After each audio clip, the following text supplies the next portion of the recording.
Yeah, this is I think a real important conference for our urban municipal governments from across the province for a number of reasons. One, they get to come together to share best practices, share ideas, and I always say, just as importantly, share ideas that don't work, so we don't replicate them in other municipalities across the province. It's a great conference from the government's perspective. In particular, I would say the Bear Pit session provides us an opportunity as cabinet and caucus to have in the course of a couple of hours, a very, very good look into what exactly the priorities are in our communities, not just Saskatoon and Regina, but communities right across the province. And so it's very beneficial for us as a provincial government. And last but not least, I would say it's an opportunity for us to come together as municipal levels of government, the provincial level of government, and really have open discussion about the investments that are being made at each level and how we can work together to ensure that we're able to promote a strong and growing economy so that those investments can continue into the future. So three things, one, for municipal governments and the individuals in those governments to come together and share best practices, to have that interaction with the provincial government, and then to discuss the opportunities that we collectively have moving forward. You spoke about the federal budget during your remarks here. What are your concerns about the federal budget? Well, yeah, my concerns with the federal budget are pretty clear, and there are two of them. One, we want the federal government to remove the carbon tax on everything for everyone. It's an inflationary tax on Canadian families, and it needs to be removed. Second, and is very much of a concern to this room, is the suspected transition of infrastructure funding, municipal infrastructure funding, so that we're able to build vibrant communities across this province and across the nation, is being shifted towards a focus on housing that is really focused on three of the largest centres in Canada. And so we'll see what tomorrow's budget brings. Our ask is for increased municipal infrastructure funding and no carbon tax. My suspicion is we're going to end up with an increased carbon tax and decreased municipal infrastructure funding, if any at all. That's the concern that we have, and we'll wait with bated breath to see what arrives. The federal justice minister a few weeks ago said that the CRA was looking into Saskatchewan essentially breaking the law on not permitting for carbon tax. What are your thoughts on that? My thought is the federal justice minister and his cabinet colleagues can make this all better by treating Canadian families equally and removing the carbon tax not only on all home heating fuels for all Canadian families, but removing it on everything for everyone. It's an inflationary carbon tax that's costing Canadian families more. And case in point, Statistics Canada had said that the inflationary rate in Saskatchewan had dropped a full point below the Canadian inflationary rate, largely due to us just removing the carbon tax from home heating fuel in this province. And so it is causing inflation, it is causing hardship for Saskatchewan families and Canadian families, Saskatchewan municipalities and Canadian municipalities, and it's decreasing the opportunities that we have to attract investment into our very nation. And so it needs to be removed, and the federal justice minister is the guy to do it. How confident are you that the province and the teachers will be able to actually reach a deal this time? You know what? I've been confident from the very early days that despite some of the discussions that were happening publicly, that we would be able to find a deal with our province's teachers, and I'm increasingly confident on that here today.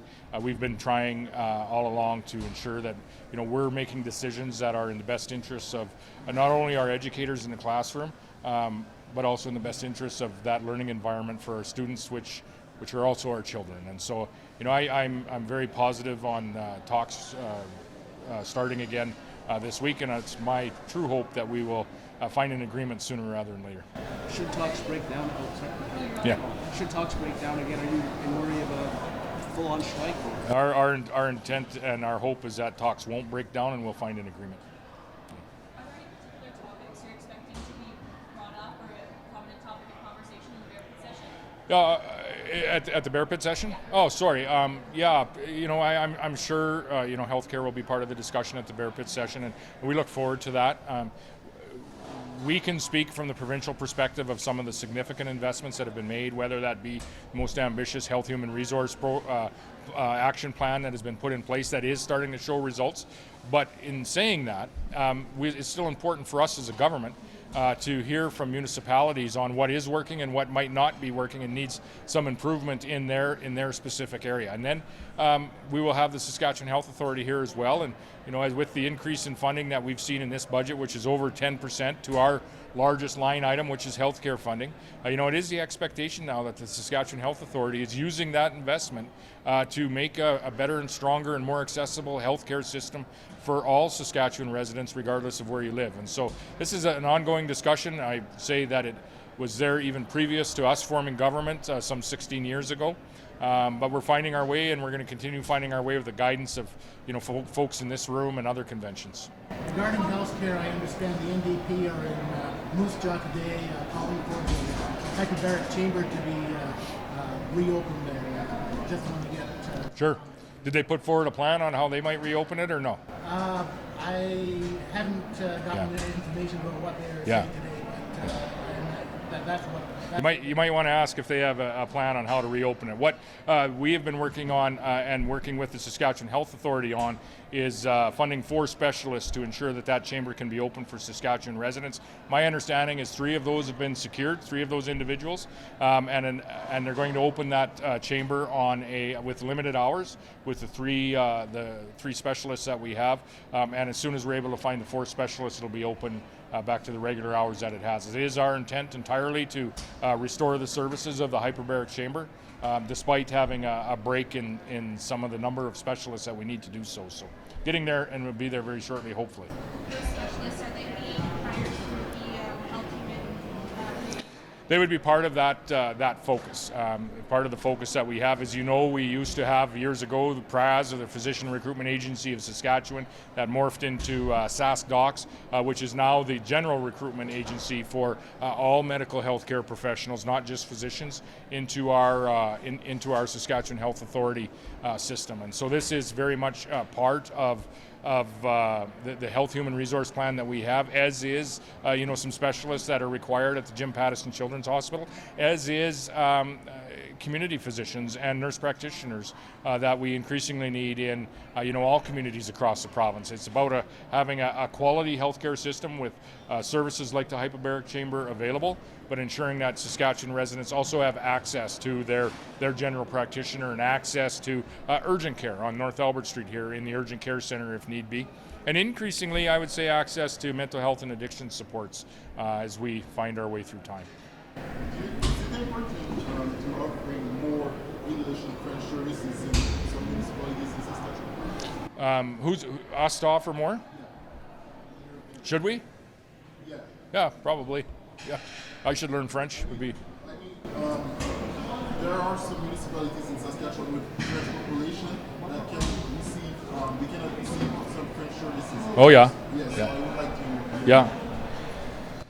Well, I don't know. I won't speak to any municipality in particular.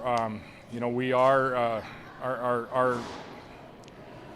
in Canada. We have obviously the two national languages, French and English. However, in Saskatchewan, when you go into a number of different communities, and our provincial model, multi gentibus viris, is from many people's strengths, and you will see in a number of northern communities, some French speaking individuals in those communities, but you'll also see a number of folks that are speaking Michif or speaking Dene. In some of the communities that I serve, Cree is a predominant first language of many individuals as well. And so we truly are a collection of communities in this province that certainly I think are indicative of how Canada has came together with our indigenous people, are the first people of this nation, but have come together through waves of European migration. We're seeing some Ukrainian migration today, a number of other countries that are moving here as well, but we still retain some of the traditional language that was here long before, for example, my family arrived. And so, do we need to work harder at how we are able to communicate with all of our provincial citizens, whether that be in English or French, our national languages, or whether it be in some of the other languages and I'm speaking not just some of the indigenous languages, but some of the other languages that people in those communities utilize. You do see that at a local level where there is a predominance of, for example, French-speaking individuals in it, and I can think of a few communities not too far from where I live. You do see that in northern communities where there is a predominance of one of our Indigenous languages. For example, as a political party, when we are doing radio ads and things of that nature in the north, we will do them in multiple languages throughout the north. We have in our governing caucus with the election of Jim LeMeg, the first Dene-speaking individual in the provincial legislature, and you'll hear him utilize his first language numerous times. Most recently, I heard it, as he said, grace at the Paragon Awards in Regina the other night. So to answer your question, do we need to do more there? Yes, always and often, in multiple languages, not just the two predominant languages or two official languages that we have, in, being French and English. You have to say about low-income communities in Saskatchewan who may be getting their last full carbon rebate because of your decision not to remit tax on coal. Oh, yeah. I would say that the federal government should treat them exactly in the same way that they're going to treat Atlantic Canadians, and which is where they made the very same decision that we emulated. And so in Atlantic Canada, where the federal government has made a decision to remove the carbon tax on home heating, if their carbon rebate is being adjusted, ours should be adjusted accordingly here as well. That is truly how you. That is the second way, I guess, and the alternative way to attempt at least to try to treat all Canadian families equally. The first and more effective way would be to remove the carbon tax off all home heating types across the nation. That truly would treat not just Atlantic Canadian families the same, or Saskatchewan Canadian families the same, but all Canadian families the same. The Federation of Canadian Municipalities, alongside SUMA and SARM, have all called for the federal and provincial government to come to the table to address a new fiscal framework for municipalities around infrastructure. Would you be in favor of sitting down at a table with the municipalities and the federal government to address a new fiscal framework for municipalities heading forward? I recently chatted with your President Golden from SUMA, and she said that this budget that you presented was a good first step, but there are still many issues that need to be addressed around infrastructure funding. Yeah. Would you be in favor of that? Yeah, certainly.